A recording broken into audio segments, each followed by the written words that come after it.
Alhamdulillah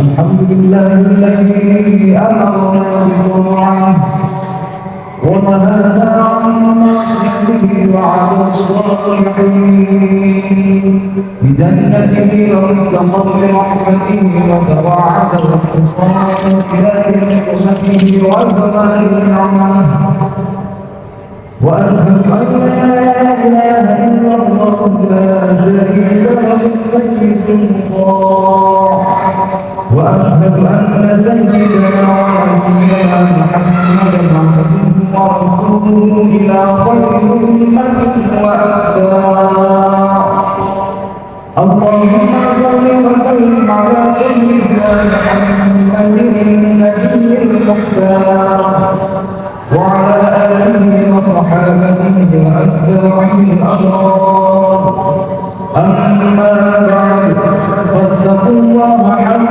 تقواه ورسوله في السر والنجوى قال تعالى يا الذين آمنوا اتقوا الله حق تقاته ولا تموتن إلا وأنتم مسلمون Ma'asyiral muslimin rahimakumullah. Di awal khutbah di majelis yang mulia ini marilah kita berwasiat dan meningkatkan ketakwaan dan keimanan kita kepada Allah Subhanahu wa taala, yaitu dengan menjalankan perintah Allah Subhanahu wa taala dengan ikhlas, khusyuk, lagi tawakal, juga menjauhi larangan Allah Subhanahu wa taala. Karena takwa itu adalah dua pintu bagi terbukanya rezeki kita yang penuh barokah. Dan marilah kita curahkan salawat dan salam kita kepada Rasulullah SAW agar beliau berkenan memberikan syafaatnya kepada kita juga nantinya. Amin ya rabbal alamin. Selanjutnya, marilah kita mentolaah beberapa kiat atau amalan membuka rezeki agar melimpah dan barokah. Ma'asyiral muslimin rahimakumullah. Rezeki manusia di dunia telah diatur oleh Allah Subhanahu wa taala. Meski begitu kita semua perlu berikhtiar.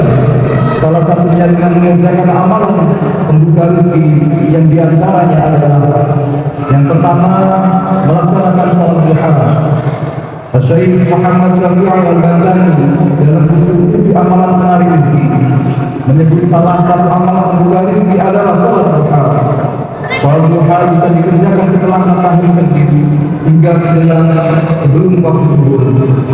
Dalam beberapa hadis kursi Allah Subhanahu wa taala berfirman yang artinya, wahai anak Adam, jangan sekali-sekali engkau malas mengerjakan 4 rakaat pada waktu permulaan siang atau sholat duha.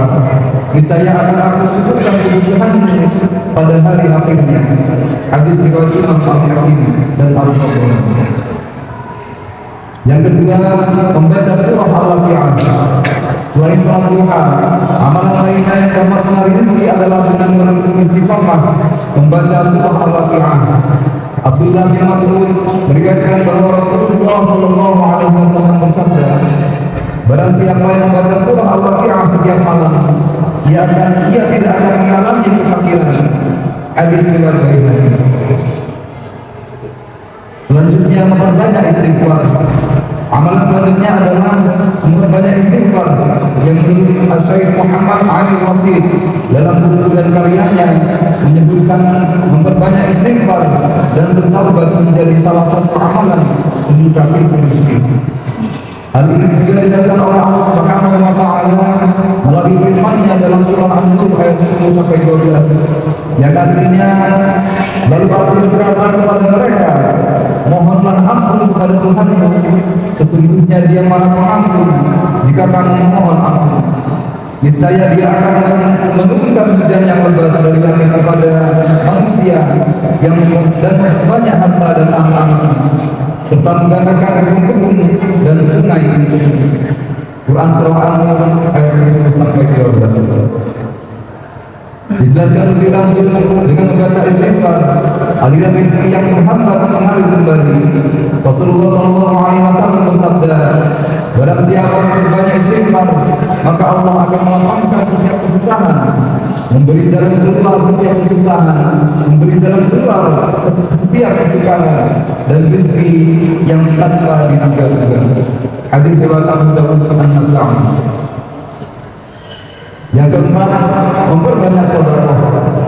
Mengutip buku Ultimate Power of Salat Duha karya Zainal Abidin, memperbanyak sedekah akan mengundang rahmat dan membuka pintu rezeki. Rasulullah SAW bersabda kepada Zubair bin Awam, hai Zubair, ketahuilah bahwa kunci rezeki hamba di atas arsy yang dikirim oleh Allah Azza wa Jalla kepada setiap hamba. Sedekah sekedar melakukannya, maka siapa yang berbanyak sedekah kepada orang lain, niscaya Allah Subhanahu wa Ta'ala memperbanyak baginya, dan siapa yang bersedekahkan, niscaya Allah Subhanahu wa Ta'ala akan menyedikitkan baginya. Hadis riwayat Daruqutni dan Anas radhiyallahu anhu. Yang kelima, menjaga silaturahmi. Dalam sebuah hadis dikatakan, silaturahmi juga menjadi sebab dibukakannya pintu rezeki. Rasulullah SAW bersabda, siapa yang suka dilapangkan rezekinya dan dipanjangkan umurnya, hendaklah yang menjaga hubungan silaturahmi. Hadis riwayat Bukhari. Yang keenam, memperbanyak zikir membuka pintu rezeki. Beberapa zikir dapat membuka pintu rezeki jika diamalkan. Hal ini dijelaskan oleh Ahmad Zainal Abidin dalam karyanya. Dalam buku tersebut disebutkan bahwa Rasul dan Nabi Sulaiman alaihissalam menjelaskan beberapa zikir yang dapat dibaca untuk mempermudah datangnya rezeki. Yang pertama, memperbanyak membaca la haula wala quwwata illa billah. Dalam sebuah hadis dijelaskan bahwa Rasulullah SAW bersabda, barang siapa yang lambat datang rezekinya, hendaklah banyak mengucapkan la haula wala quwwata illa billah. Hadis riwayat Bukhari. Yang kedua, membaca la ilaha illallahul malikul haqqul mubin. Dalam sebuah hadis disebutkan, barang siapa setiap harinya membaca la ilaha illallahul malikul haqqul mubin, maka bacaan itu akan menjadi keamanan dan dari kefakiran, dan menjadi penentram dari rasa takut di dalam alam kubur. Selanjutnya, membaca surah Al-Ikhlas. Sebagaimana sabda dari Rasulullah SAW, barang siapa membaca surah Al-Ikhlas ketika masuk rumah, maka berkah bacaan menghilangkan kefakiran dari penghuni rumah dan tetangga. Hadis riwayat Bukhari. Yang keempat, membaca Subhanallah wa bihamdihi Subhanallahul azim. Yang selanjutnya, dengan memperbanyak salawat kepada Nabi. Tak hanya memperbanyak zikir, memperbanyak salawat kepada Rasulullah juga dapat menjadi amalan yang dapat membuka pintu rezeki. Selanjutnya adalah dengan tadarus Al-Quran. Amalan membuka rezeki yang lainnya adalah tadarus Al-Quran. Sebagaimana disebutkan dalam buku Kedahsyatan Membaca Al-Quran karya Abdullah Sabri dan Sumatera Mahari, dikatakan bahwasannya rezeki dalam pandangan Islam bermakna luas yang tidak bisa diukur dengan uang. Rezeki juga bisa bentuk kesehatan dan kebahagiaan. Di antara buah-buah keimanan yang bermanfaat bagi kaum mukminin antara lain adalah takwa itu menjaga diri dari dosa, ancaman siksa, bahaya, dan membuka pintu rezeki. Karena Allah Subhanahu wa Ta'ala berfirman dalam Quran surat Al-Talaq ayat 2 sampai 3 yang artinya, barang siapa yang bertakwa kepada Allah, niscaya dia akan mengadakan baginya jalan keluar dan memberinya rezeki dari arah yang tidak disangka-sangkanya. Dan barang siapa yang bertawakal kepada Allah, niscaya Allah akan mencukupkan keperluannya. Sesungguhnya Allah melaksanakan urusan yang dikehendakinya. Sesungguhnya Allah telah mengadakan ketentuan bagi tiap-tiap sesuatu. Selanjutnya, iman membuahkan taubat dan istighfar yang akan menebar rezeki untuk kita sekalian. Rasulullah SAW bersabda, "Man aktsara al-istighfar, ja'alallahu lahu min kulli 'amalin faraja, wa min kulli dhikrin makhraja, warzaqahu min haitsu la yahtasib." Barang siapa yang banyak istighfar, mohon ampun kepada Allah, niscaya Allah menjadikan untuk setiap kesedihan jalan keluar, untuk setiap kesempitan lapangan, dan Allah akan memberikan rezeki yang halal dari arah yang tidak disangka-sangka. Hadis riwayat Ahmad dan Ibnu Majah. Setelah itu, iman membuahkan tawakal. Tawakal ini akan membukakan rezeki dari Allah Subhanahu wa taala. Sebagaimana janjinya dalam Al-Quran surat At-Talaq ayat 3 yang artinya, dan barang siapa yang bertawakal kepada Allah, niscaya Allah akan mencukupkan keperluannya. Rasulullah SAW memberikan contoh tentang bertawakal yang sesungguhnya dengan bersabda, "Law annakum kuntum tawakkaluna 'ala Allahi haqqa tawakkulihi liyuziqakum kama tazqul ka'allakum masyaallah wa tarhiqullah."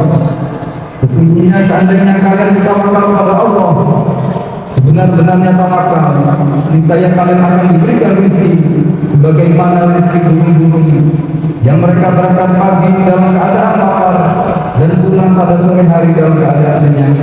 Hadis riwayat Tirmidzi. Kemudian iman dan takwa menumbuhkan tawadhu yang berupa rajin mengabdi. Bahkan sesungguhnya mengabdi beribadah kepada Allah lebih batin, khusyuk dan khusyuk. Beribadah yang sepenuhnya akan mendapat membuka rezeki Allah. Sebagaimana sabda Rasulullah SAW, يقول ربكم تبارك وتعالى يا أبن آدم رب على عبادتي أما أمر لك وغنى وامتلأ يديك رزقا يا ابن آدم لا تبعدني فأنا قلبك فقير وأنا بيدك تظلم رواه الحديث salsalah al-hadits as-sahih. Tuhan berkata, "Wahai anak Adam, beribadahlah kepada sepenuhnya. Niscaya aku penuhi hatimu dengan kekayaan, dan aku penuhi keberkahanmu dengan rezeki. Wahai anak Adam, jangan jauhi aku, sehingga aku penuhi hatimu dengan kefakiran, dan aku penuhi kedua tanganmu dengan kesibukan." Hadis riwayat Al-Bukhari. Kemudian yang kelima, iman dan takwa menumbuhkan guna silaturahmi. Silaturahmi ini menjadi pintu pembuka rezeki Allah. Karena sabda Rasulullah SAW, "Man saraha ayyu saflan fi rizqihi wa ayyu ihsanan fi atharihi wa yasil rahimah." Siapa yang senang dilapangkan rezekinya dan diakhirkan ajalnya atau dipanjangkan umurnya, maka hendaklah dia menyambung tali silaturahmi. Hadis riwayat Bukhari. Ma'asyiral muslimin rahimakumullah.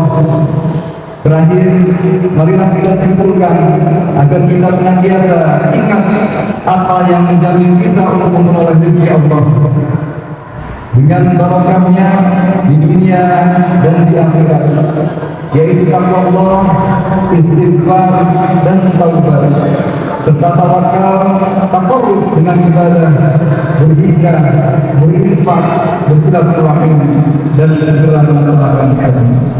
Amin ya rabbal alamin. Barakallahu fi Qur'anil azim wa nafa'ani wa iyyakum bima fihi minal ayati wal dhikril hakim. Aqulu qawli hadha wa astaghfirullah al-azim li wa li sa'iril muslimin wal muslimat.